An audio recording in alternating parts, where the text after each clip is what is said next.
Top 10 questions जो हमारे exams के लिए बहुत इंपॉर्टेंट है वो ये हैं, ठीक है। बिना सोचे इन सारे क्वेश्चंस को अभी प्रैक्टिस कर लो ताकि तुम्हें एग्जाम्स में कोई प्रॉब्लम ना हो। अगर थोड़ा सा भी गलत इधर उधर हो रहा हो तो वो सारे अभी सॉल्व हो जाने चाहिए। तो स्टार्ट करते हैं हम अपने पहले क्वेश्चन से, ठीक है। सारे क्वेश्चन को हम अभी सॉल्व कर लेंगे। Come and practice with us. Proof root 5 is a irrational number, most important question है ये। देखो, सबसे पहले हमें क्या करना होता है, हमें ये मान लेना होता है कि हमारा जो रूट 5 है वो रेशनल है ना। Let root 5 be rational number. तो अगर हम रूट 5 को रेशनल नंबर बोल रहे हैं तो रूट 5 को हम ए बाई बी के फॉर्म में लिख सकते हैं, जहाँ पे ए और बी क्या होते हैं, A and B are integers and A and B are coprimes number. समझे? तो उसके बाद फिर हम क्या करेंगे, उसके बाद फिर हम स्क्वायरिंग करेंगे, स्क्वायरिंग बोथ साइड, ठीक है। स्क्वायरिंग करूँगा तो क्या होगा, रूट 5 का स्क्वायर होगा, यहाँ क्या होगा, ए स्क्वायर बाई बी स्क्वायर होगा, ठीक है। तो ये हो गया 5a square by B square. इसे हम कैसे लिख सकते हैं, अगर बी को स्क्वायर को इधर भेज दूँ तो ये हो जाएगा 5b स्क्वायर बराबर ए स्क्वायर। मुझसे फास्ट बनाना है तुम्हें, ठीक है। तो जब ये कंक्लूजन आ गया तो इसका मतलब क्या हुआ कि 5 डिवाइड्स ए स्क्वायर, यानी 5a को भी डिवाइड करेगा, ठीक है।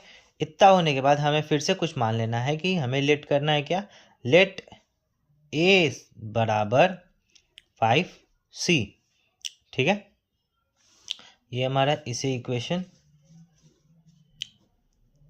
2 नाम दे देना, इसे इक्वेशन 1 नाम दे देना, ठीक है।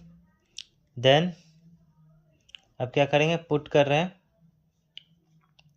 a is equal to 5c in equation 2। तो यहाँ क्या होगा, 5b स्क्वायर, ए की जगह पे हमने क्या मान लिया, 5c स्क्वायर मान लिया, तो ए का स्क्वायर था तो 5c का भी होल स्क्वायर हो जाएगा। तो यहाँ पे होगा 5b square is equal to 25c square is equal to B square. अब 25 से 5 कट गया तो यहाँ क्या बचा, 5c स्क्वायर। तो यहाँ से भी सेम कंक्लूजन आएगा कि 5 से c स्क्वायर को मल्टीप्लाई कर रहे हैं तो b स्क्वायर आ रहा है, मतलब कि 5 जो है वो डिवाइड करेगा b स्क्वायर को, तो 5b को भी डिवाइड करेगा, ठीक है। तो ये तो नहीं हो सकता है ना, क्योंकि हम लोग क्या बोले थे कि ए और बी को प्राइम है। तो ये क्या हो रहा है कि हमारे जो माने थे हम लोग, this contradict our fact that A and B are coprime. तो ये क्यों हुआ भाई, तो हमारा एजम्पशन गलत है, तो इसलिए क्या होगा, आवर एजम्पशन इज रॉन्ग, क्योंकि रूट 5 इज इरेशनल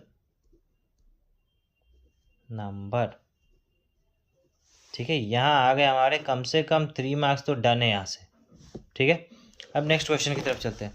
नेक्स्ट क्या है हमारा, प्रूफ 3 + 2 रूट 5 इज इरेशनल, ठीक है, ये कर लो। तो दूसरे की बात, क्वेश्चन नंबर 2 है कि रूट 3 + 2 रूट 5 को इरेशनल प्रूफ करना है। तो सेम चीज़, इसे भी हम क्या मान लेंगे कि लेट 3 + 2 रूट 5 इज रेशनल, ठीक है। तो रेशनल हुआ तो हम क्या कह सकते हैं, हम लोग कह सकते हैं कि 3 + 2 root 5 is equal to A by B, जहाँ पे ए और बी इंटीजर होता है, एज यूजल हम लोग जानते हैं।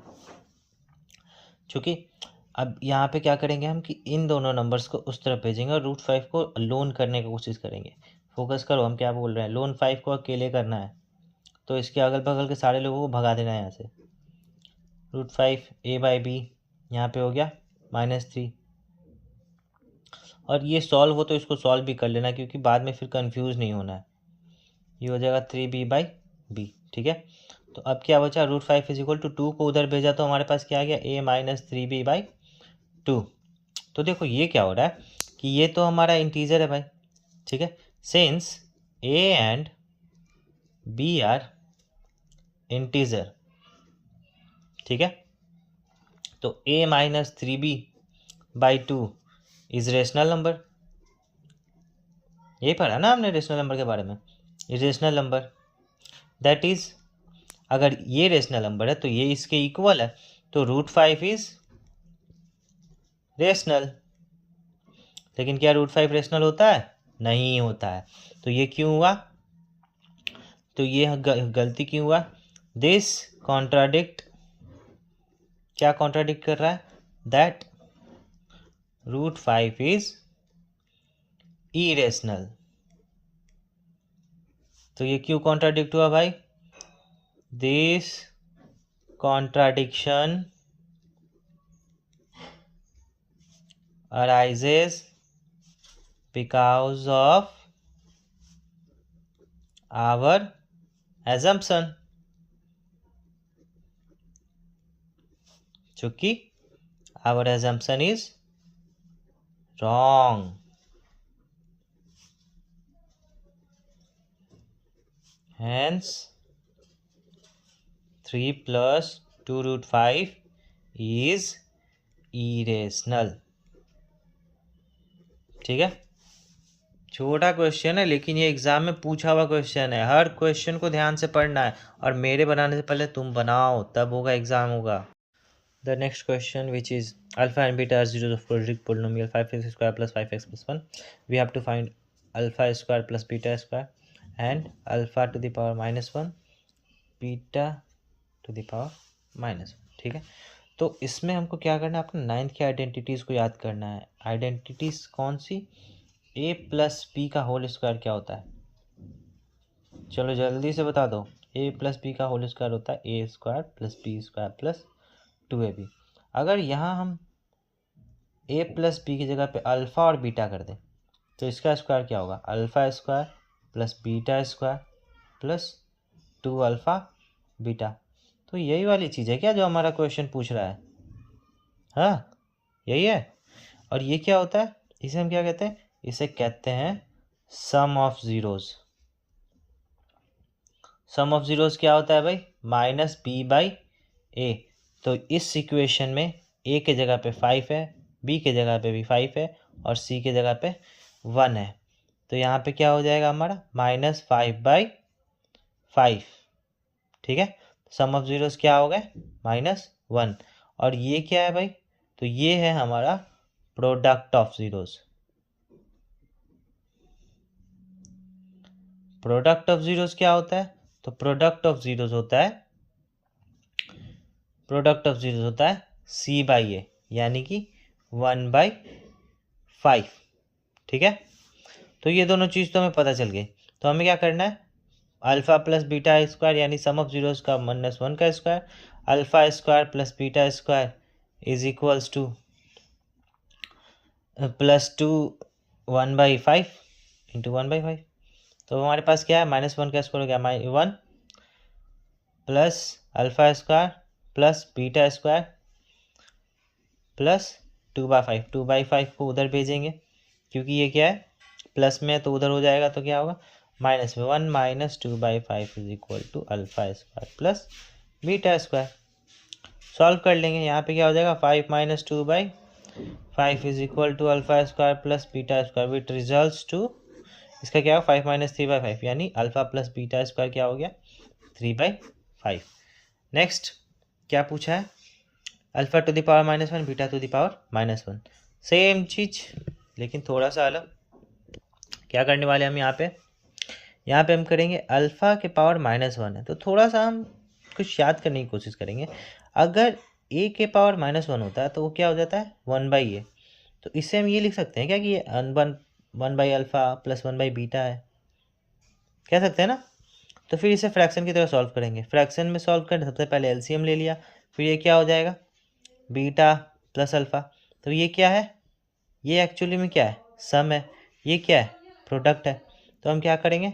सम हमारा हो गया, सम ऑफ ज़ीरोज़ क्या आया था भाई? -1।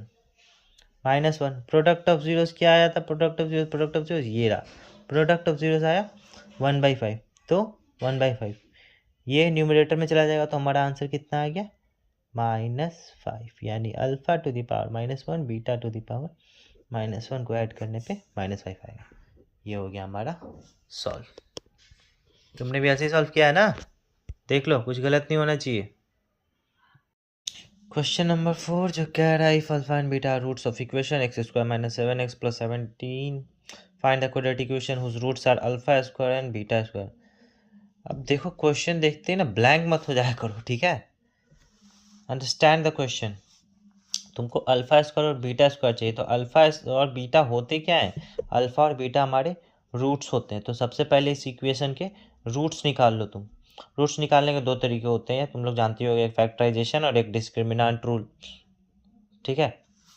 मैं क्या करता हूँ, मैं फैक्टराइजेशन पर भरोसा करता हूँ। तो फैक्टराइजेशन में क्या होता है कि हमारा जो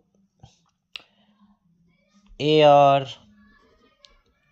सी है, यानी कि ए और सी को मल्टीप्लाई करते हैं तो आता है 10। इसको हम फैक्टराइज करते हैं और फैक्टराइज करके दो ऐसे नंबर्स लाने हैं जिसको जोड़ने या घटाने पे हमारा जो कोएफिशिएंट ऑफ एक्स है वो आ जाए। तो हमारा 7 कैसे आएगा? 5 और 2 मिल गया है, तो अगर हम -5x करें और -2x करें तो ये दोनों जुड़ के -7x हो जाएगा इक्वल्स टू 10। अब यहाँ से x कॉमन लिया तो बचा क्या? x - 5। यहाँ से हमने -2 कॉमन लिया तो यहाँ पे भी बचा x - 5। दोनों जगह x - 5, इसको कॉमन ले लिया तो x - 5 यहाँ आ गया, यहाँ आ गया x - 2। तो यहाँ से x की दो वैल्यूज आ गई, एक हमारा x = 5, दूसरा x = 2। तो यही हमारा अल्फ़ा है और ये हमारा बीटा है। लेकिन क्या हमें अल्फ़ा बीटा निकालना है? नहीं, हमें चाहिए अल्फ़ा स्क्वायर, तो ये क्या हो जाएगा? 25। हमें चाहिए बीटा स्क्वायर, तो ये क्या हो जाएगा? 4, ठीक है? अब आगे क्या पूछा है? हमसे पूछा है कि हमें इक्वेशन बनाना है। क्या बनाना है? Find the quadratic equation. तो क्वाड्रेटिक इक्वेशन का एक रूल जो तुम लोगों को बताया था मैंने, वो ये है कि x² - alpha plus beta x plus alpha into beta. तो अल्फ़ा और बीटा अगर हम इसको ऐड और प्रोडक्ट निकाल लें और सम निकाल लें तो हमारा क्या होगा? हमारा इक्वेशन निकल जाएगा। तो हम क्या कर रहे हैं? Alpha square plus beta square को ऐड कर रहे हैं, तो 25 + 4 होता है 29। और जब हम मल्टीप्लाई करेंगे तो 25 × 4 होता है 100। अब बस वैल्यूज़ को पुट करेंगे और हमारे पास इक्वेशन देखो कि फटाफट हमारा इक्वेशन हमारे आंखों के सामने होगा। और ये रहा हमारा इक्वेशन। Got it? बहुत इजी क्वेश्चन है, लेकिन तुम लोग यहीं पे डर जाओगे। डरना नहीं है, क्वेश्चन को समझो, मेन पार्ट को समझो, अल्फ़ा बीटा होते क्या है, ऐसे होता है। हमारा find the sum of 20 term बहुत ही छोटा क्वेश्चन है, लेकिन इसे भी हमें याद रखना है, क्योंकि हम लोग क्या करते हैं कि कंफ्यूज हो जाते हैं एपी के फार्मूला और सम ऑफ एपी के फार्मूला में। सम ऑफ एपी का फार्मूला होता है SN = n/2 2a + n-1 into D, ठीक है? तो यहाँ पे हमारा क्या है? सबसे पहले हम क्या करेंगे? ऐसे बनाएंगे a = 1, क्योंकि ये हमारा फर्स्ट टर्म है। उसके बाद फिर d क्या है? d बराबर होता है a2 - a1, यानी second term minus first term. तो यानी 4 - 1 कर दिया तो क्या बचा हमारे पास? 3 बचा। उसके बाद n क्या है? n = कितना दिया हमारा? कितने टर्म से निकालेगा? 20th term. बस हमारा काम हो गया। अब हम s20th टर्म का निकालने के लिए जा रहे हैं, तो 20/2 n की जगह पे 2 × 1 + 20 - 1 इंटू डी, ठीक है?